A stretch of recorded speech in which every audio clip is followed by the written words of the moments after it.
Hi, greetings. It's me, Dr. Paul Gerhardt, and this is the second video in the Human Resource series of videos here on YouTube.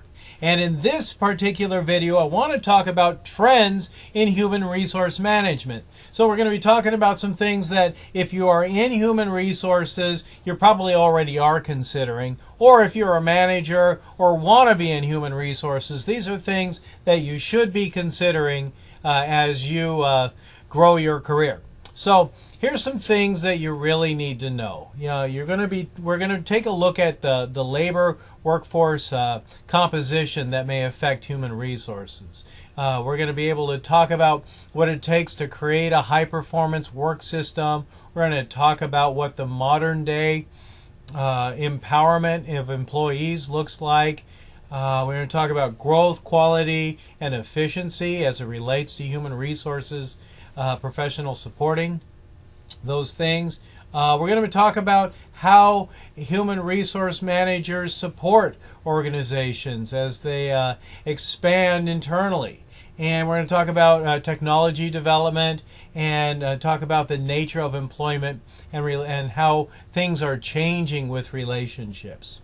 So let's get started and talk about changes in the labor force. And you really have to take a look at both internal and external resources. So internal labor force, these are the organization's workers, which includes employees and people who have contracts to work at the organization. And internal labor is also drawn from external labor markets. The external labor market are individuals who are actively seeking employment, and the number and kinds of people in external labor market determine the kinds of human resources available to the organization. So there are some changes that are happening that need to be considered as an HR manager or an HR professional. One is the aging workforce. The biggest generation, and I think that's just recently changed, is the baby boomers in the workforce. These are people who have been the largest generation for a long time, and these are people who were born between 1946 and 1964. The workforce is becoming more and more diverse, and so that means organizations are needing to consider changing the systems that are in place in order to support a more diverse workplace. And then people are not having the necessary skills to continue the advancement of organizations. So skill deficiency is a big consideration. Today's workforce has three essential generations right now in it. The baby boomers, as I mentioned, these are the people who were born between 1946 and 1964. Generation X, which is the smallest generation right now, which in the workforce, these people were born between 1965 and 1980. And then the millennials, which has just recently become the largest people in the workforce. And these are the people that were born between 1981 and 1995. So the age distribution continues to change, and it's interesting to watch the numbers evolve.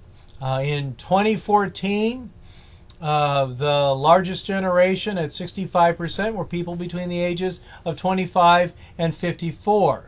22% were people who were 55 years of older, and the smallest segment were people who were ages 16 to 24. Well, it's changed a little bit. In the year 2024, it's predicted that the largest generation will still be people between the ages of 25 and 54, but that's going to go down a little bit to 64%. 25% people projected to be in the workforce will be 55 years of age, and 11% will be the people who are 24 years and younger. So what are the implications of the ages in the changing workforce? Well, human resource professionals will spend more time on doing retirement planning and retraining and motivating workers. Organizations will be struggling to control the rising costs of healthcare and benefits, and managers will need to be able to supervise employees who are older than them. And organizations must continue to find ways to prepare a younger labor force.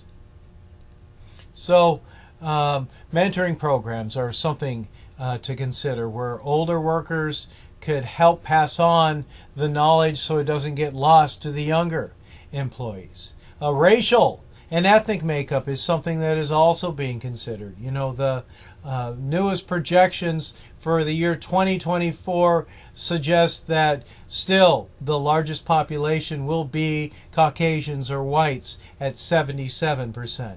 African Americans or black will be 13%. Asian American will be 6%, and then other groups will be 4%. And that means there's going to be more diversity in our workforce that needs to be considered as policies, procedures, and even recruitment is concerned. So HR managers' jobs are to make sure that the organization is doing the right thing at the right time with the right people. And there will always be the consideration of undocumented or illegal immigrants that needs to be considered. You know, these are there will always be supply and demand, and HR professionals always need to stay on top of the laws that the organizations need to comply with. There are some other considerations to support the diversity within the organization. One of the most important things that we could do is communicate. We need to communicate, be able to have the ability to communicate with people effectively from all backgrounds. Employees need development, and that means career development for employees of different backgrounds and abilities. We need to make sure that managers within the organizations are doing performance appraisals and providing the necessary feedback connected with objective outcomes. And then employee relations is kind of the core of this. And we need to be able to create a work environment that is comfortable for everyone, that really fosters the creativity that's available within the workforces. So I know I introduced the idea of skill deficiencies in the workplace. And some of the top skills that employers are looking for these days where there are deficiencies are mathematical, verbal, interpersonal, and computer skills. These are the things that if you've gone to college, you really should consider, making sure that you have the best in these skills. There's a gap between what's needed and available skills. And so it's making people who have these skills really competitive and high demand. And many companies may lack the capacity to upgrade technology and reorganize their workforce and empower employees. So it really is human resource professionals' jobs to be able to stay on top of these trends and help align their organizations to keep them strong. Organizations have the best fit between their social systems and their technological systems. The social systems are the people and how they interact, and the technological systems, we're talking about the equipment and the processes. Three trends in high-performing work systems are reliance on knowledge workers, empowerment of employees to make decisions, and then how teams are used. And so we're always talking about teams in the business world, and HR leaders must help leaders be effective in maximizing the diversity of their teams.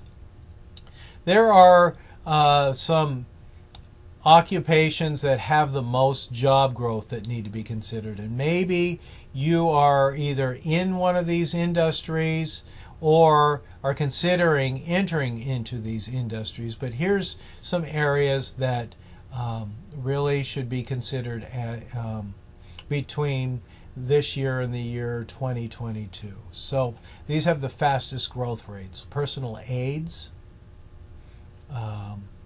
registered nurses, home health aides, food prep and serving workers, retail salespeople, nursing assistants, customer service representatives, cooks, restaurant workers, general operations managers, and construction laborers. Nurse practitioners, physical therapists, statisticians, ambulance drivers and attendants, occupational therapists, even wind turbine technicians, believe it or not, is a new area of growth. So let's talk a little bit about knowledge workers. Knowledge workers are employees who have specialized knowledge in customers, processes, or the profession, and most of us are knowledge workers in some way. Some systems that must be considered by human resource professionals are employee empowerment. We must be giving employees responsibility and authority to make decisions regarding all aspects of the product development and customer service. Employee engagement is something that we talk about all the time, and this is about making sure that there's full involvement in one's work and commitment to one's job and company. And this is associated with higher productivity, better customer service, and lower employee turnover. So employee engagement and empowerment are absolutely important to know as leaders. Teamwork. We need to make sure that people have the skills to be able to interact in a way that maximizes the production and services. We need to make sure that managers are sufficient in being able to select new team workers, be able to schedule work appropriately, and coordinate work with customers and other units within the organization. We really must have a focus on strategy, and we need to align human resource management policies and practices and support decisions that are related to quality improvement programs, mergers and acquisitions, and restructuring. Changes are always happening, and HR leaders need to stay on top of these things. There are mergers and acquisitions, and mergers are when two companies become one. Acquisitions are when one company buys another company, and HR should be involved in helping minimize conflict, and so they should be conflict resolution experts. They must understand the differences between the company's practices. So these are things that human resource managers must know how to do and be ready to do to help make these transitions more effective. Business strategies affecting human resource management include total quality management, mergers and acquisitions, re-engineering, international expansion, downsizing, and outsourcing. These are things that always are taking place in almost every type of organization today. Total quality management, or TQM, is a company-wide effort to continuously improve the ways people do things and accomplish their work, and systems and machines too. And total quality management provides a guideline for all of an organization's activities, including human resources. Some of the core values of TQM are 1. Methods and processes are designed to meet the needs of internal and external customers. 2. Every employee receives training in quality. 3. Quality is designed into a product or service so that errors are prevented from occurring. 4. Organization promotes cooperation with vendors, suppliers, and customers to improve quality and hold down costs. And 5, managers measure progress with feedback based on data. And so data, what gets measured can get improved, as you probably heard me say before. In order for us to really have a focus on strategy, we have to control costs. And we can do these things through downsizing, re-engineering, and outsourcing. And re-engineering is a complete review of the organization's major work processes to make them more efficient and be able to deliver high quality. Re-engineering affects human resource managers in 2 ways. How human resource accomplishes its goals, that may change, and change requires human resources to help design and implement change so that all employees will be committed to the re-engineered organization's success. I mentioned outsourcing, and outsourcing is the practice of having another company, such as a vendor or third-party provider or a consultant, provide a service. And outsourcing gives the company access to in-depth expertise, and it's often more economical as well. So HR helps in the transition of outsourcing. So many companies are expanding into global markets, and they need to consider offshoring, reshoring, and international labor pool. And so offshoring means moving operations from the country where a company is headquartered to a country where pay rates are usually lower, but the necessary skills are available. Reestablishing operations back in North America as it relates to this course. And international labor pool is hiring, at home, which may involve a selection of employees from other countries, and immigration and expatriates are considered. So in 2013, here's some statistics for you. Most of the immigrants that came from other countries came from 40% from Asia, 27% from North America, 13% from Central and South America, 10% from Africa, 9% from Europe. So human resources have used something called an HRIS, or Human Resource Information Systems. And these simply are computer systems that are used to acquire, store, manipulate, analyze, retrieve, and distribute information related to an organization's human resources. HRS can support strategic decision making, help organizations avoid lawsuits, provide data for evaluating programs or policies, and support day-to-day HR decisions. Things that influence human resource are technologies in internet portals, shared service centers, cloud computing, business intelligence, and data mining. There are some changes in human resource management, and there's EHRM, which is about processing and transmission of digitalized HR information, and it has a potential to change all traditions in human resource management functions. And then, of course, there's cloud computing, where there's a remote server where computers can do the computing tasks from any location that has access to it. HR uses self-service and HR dashboards. Today, shifting gears, we need to consider a change in employment relationships. There's psychological contracts, declining union memberships, and the need to be more flexible in the workplace. And a psychological contract is what exists between an employer and employee when they're contributing to that relationship. Employees are expected to take more responsibility in their own training, but they expect the company to offer them more flexibility and better training. And of course, since the 1980s, more and more jobs have become less union membership, and so those need to be considered. People who are in unions generally see their jobs as careers, and they stay in organizations longer, and they have usually better training and support systems in there, and that affects the overall operations and success of an organization.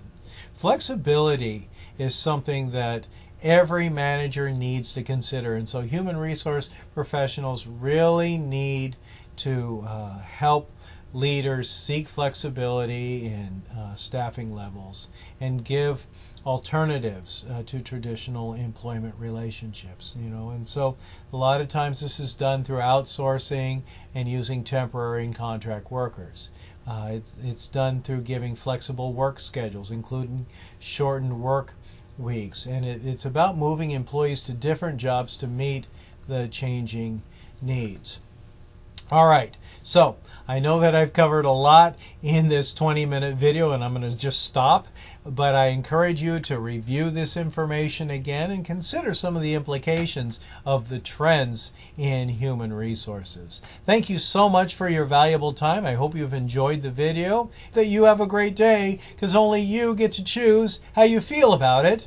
I'm Dr. Paul Gerhardt.